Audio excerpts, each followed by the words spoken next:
got some pretty bad news to report. In fact, I don't quite understand why President Obama would do such a thing, but yes, he made a drastic move that has now left America completely defenseless.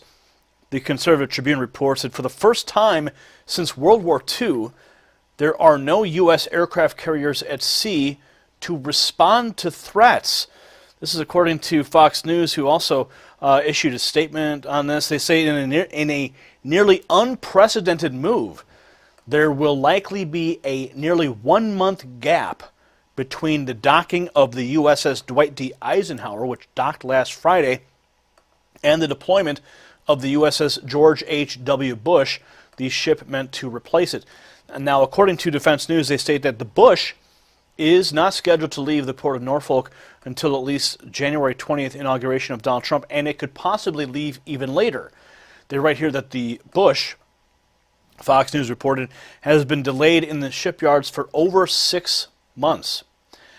They state here that a carrier at port could be surged in order to meet any threat that emerges, the Navy said. However, at a time of geopolitical instability, it is notable that our president has arguably taken our most important tool of military prestige and removed it from the waters of the world.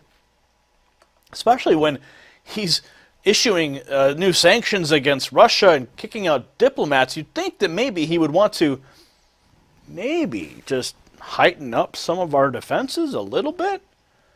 I mean, that seems to be the logical thing when you're starting to attack a world power who's threatened retaliation for the false accusations you make about hacking democracy, right? No, President Obama leaves the United States defenseless. But hey, he hates America, so I guess that's what he does. Unreal. Now, they write here that the Navy, meanwhile, refrained from any comment on the matter. Quote, "We are not going to discuss the timing of the operational movements of carrier strike groups in and out of the U.S. Central Command area of responsibility."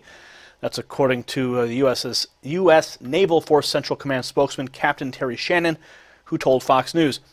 They write here that the Eisenhower's return to port was preceded by a 7-month tour in the Middle East, where the carrier launched hundreds of attacks against targets in Iraq and Syria, both from the Persian Gulf and the Mediterranean Sea.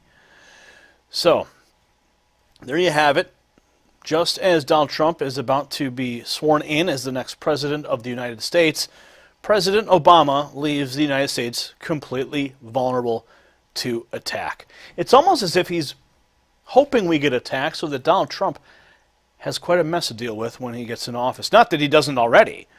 I mean, the legacy that Obama is leaving him is pretty bad. I mean, the knot that he is tying with the foreign policy accusations against Russia, Russia has already just cast off Obama. Like, we are done with him. We're going to work with the new administration. And they realize that all these lies that Obama is pushing don't mean anything. But Russia still has to respond to the attacks that Obama has presented. I mean, these are attacks. He's kicking out, or he has kicked out, diplomats. But hey, let's call back all of our carriers and leave us defenseless, right? Thanks, Obama.